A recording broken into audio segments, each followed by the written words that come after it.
September 12, 1984. The cramped office at Warner Brothers Records in Burbank was buzzing with the kind of nervous energy that only emerged when major label executives were trying to solve what they considered an impossible problem. In the conference room overlooking the San Fernando Valley, 42-year-old Chaka Khan sat across from her manager and three record company representatives, all of them desperately searching for the perfect song that could revitalize her career and prove that the Queen of Funk still had the power to dominate contemporary radio. After a string of albums that had failed to capture the mainstream success of her earlier hits with Rufus, everyone agreed that Chaka needed something special, a song with crossover potential that could showcase her incredible vocal range while appealing to both R&B and pop audiences. When A&R executive Tom Williams pulled out a simple demo cassette and said, "There's this kid Prince who wrote something that might work, but honestly it's pretty basic. Just piano and vocals, nothing fancy." Nobody in the room had any idea they were about to hear what would become not only one of the biggest hits of the 1980s, but also one of the most beautiful examples of how one artist's generous spirit and another artist's transformative vision could combine to create musical magic that would touch millions of people around the world and forge a... If you want to discover the heartwarming moments when music legends lifted each other up through generosity and mutual respect, please subscribe to our channel and turn on notifications. What you're about to witness proves that the greatest success stories happen when artists celebrate each other's talents instead of competing. The story of "I Feel For You" began in 1982, during one of Prince's most prolific creative periods. He was simultaneously working on multiple albums, writing songs for other artists, and experimenting with new sounds. During this time, Prince was known for creating complete songs remarkably quickly, often writing, arranging, and recording demos in single evening sessions. "I Feel For You" emerged from one of these late-night bursts, written in approximately 20 minutes as Prince explored a simple but compelling chord progression. The original was intentionally minimalistic, just vocals, basic synthesizer, and drum machine. Despite its simplicity, the song contained something special, an immediately memorable melodic hook, and lyrics expressing genuine romantic emotion without cliché. Prince recorded the demo primarily for reference, with no immediate release plans. But everyone who heard it recognized its potential. The melody was infectious, the groove irresistible, and the emotional content felt both personal and universal. However, Prince's 1982 recording schedule was packed with projects more aligned with his artistic vision. "I Feel For You" was catchy and well-crafted, but didn't fit the edgier direction he was pursuing. Rather than letting it sit unused, Prince made a decision revealing both business acumen and generous nature. He would offer it to another artist who could give it deserved attention. That period, 26-year-old music journalist Jennifer Martinez was covering evolving R&B and funk music for Rolling Stone, focusing on how established artists adapted to industry trends. She was following both Prince's rise and Chaka Khan's efforts to maintain relevance in an increasingly competitive environment. Prince's decision to give away "I Feel For You" wasn't unusual for this period. He was establishing a reputation as someone who understood that his prolific creativity gave him opportunities to help other artists while building beneficial relationships. He had written songs for Vanity 6, The Time, and other acts, demonstrating that he saw artistic success as shareable rather than something to hoard. When Prince's management approached Warner Brothers with the demo, they mentioned Prince thought the song would be perfect for a female vocalist with strong R&B credentials and crossover potential. The label immediately thought of Chaka Khan, who was between projects and looking for material to help connect with both her established fanbase and new audiences. Chaka Khan had built her legendary career on transforming any song into a showcase for her extraordinary vocal abilities. From Rufus through solo success like "I'm Every Woman," she consistently demonstrated that she could make good material great through musical personality and technical skill. But by 1984, she faced the challenge confronting many established artists, staying relevant in an industry increasingly focused on young, MTV-friendly performers. The Warner Brothers meeting in September 1984 addressed this challenge. When Tom Williams played Prince's demo, the reaction was mixed. The song was obviously well-written and catchy, but sounded almost too simple without the innovative production dominating contemporary radio. "It's a nice song," Chaka said after listening twice, "but it needs something more. Something that makes it special, that gives it personality and soul." This response revealed exactly why Prince had been right to offer the song to Chaka Khan. Where others might have heard limitations, she heard possibilities. Rather than seeing the demo's simplicity as a weakness, Chaka recognized it as a foundation that could support creative expansion and artistic interpretation. Her response demonstrated the kind of artistic vision that Prince deeply respected, the ability to see potential where others saw problems, and the confidence to trust that vision enough to act on it. The conversation that followed in the Warner Brothers conference room was energetic and creative, with Chaka outlining her ideas for how the song could be transformed.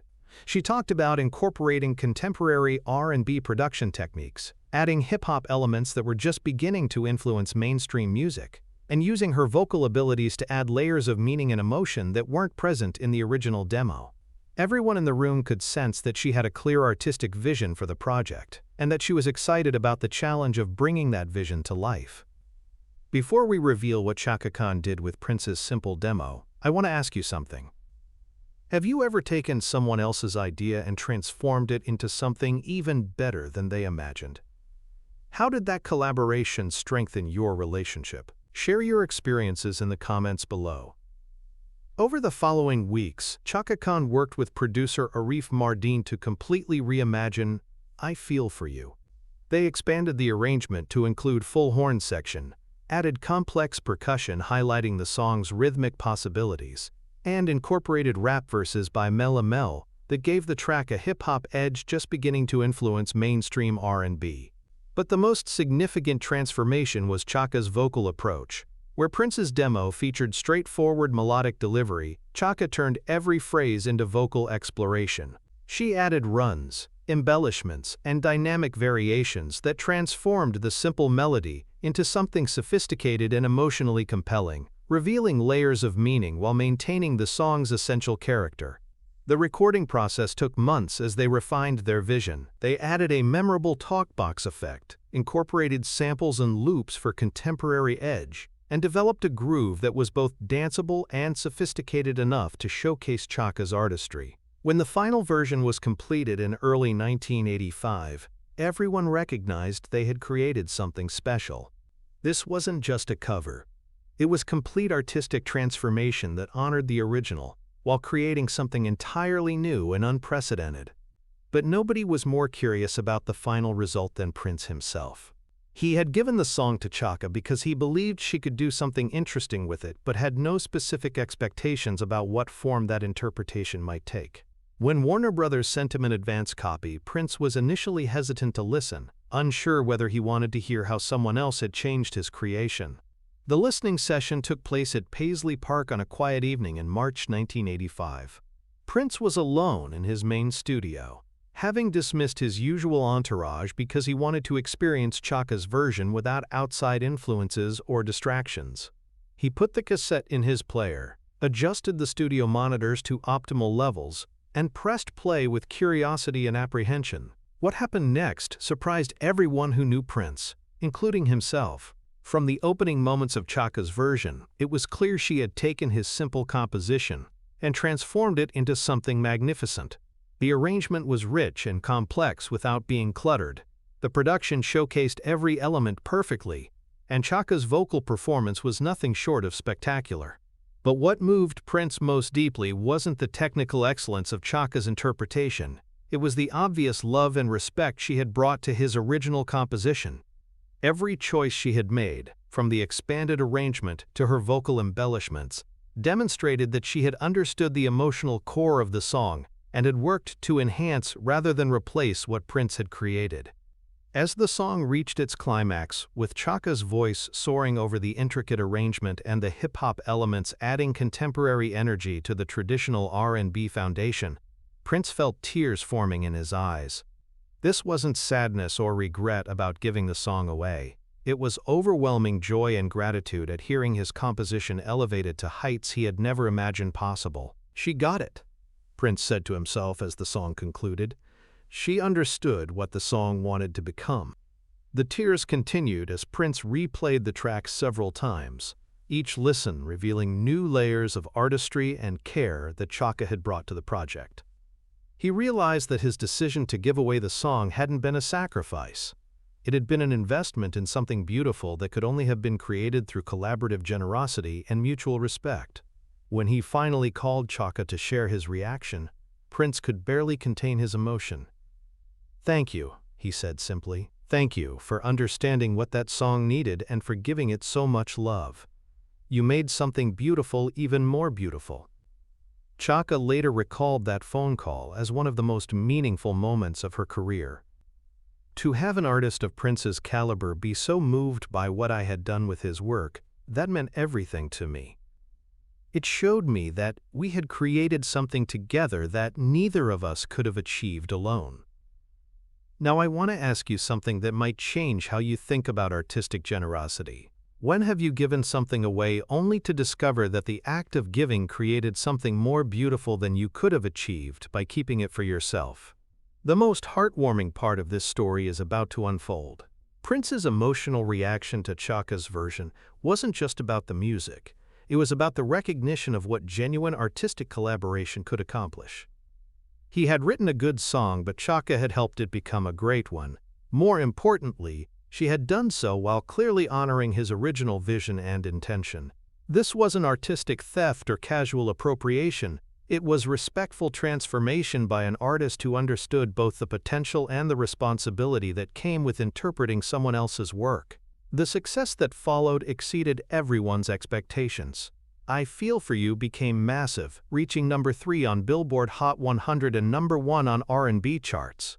The song dominated radio throughout 1985, introduced Chaka to new listeners, and demonstrated that established R&B artists could adapt to changing trends without compromising artistic integrity. For Prince, commercial success was secondary to personal satisfaction of witnessing artistic generosity rewarded. His decision to give Chaka the song had been motivated by belief she could do something special, and her response validated that instinct beautifully. The relationship between Prince and Chaka deepened significantly following the success. They developed a genuine friendship based on mutual respect and shared understanding of collaborative potential when artists approach each other's work with generosity and creativity. Both artists spoke warmly about the experience in interviews. Chaka consistently credited Prince not just for writing a great song, but for trusting her with creative freedom to make it her own. Prince expressed genuine pride in her interpretation and often cited it as an example of how collaboration could exceed individual achievement. The success influenced Prince's approach to songwriting for others.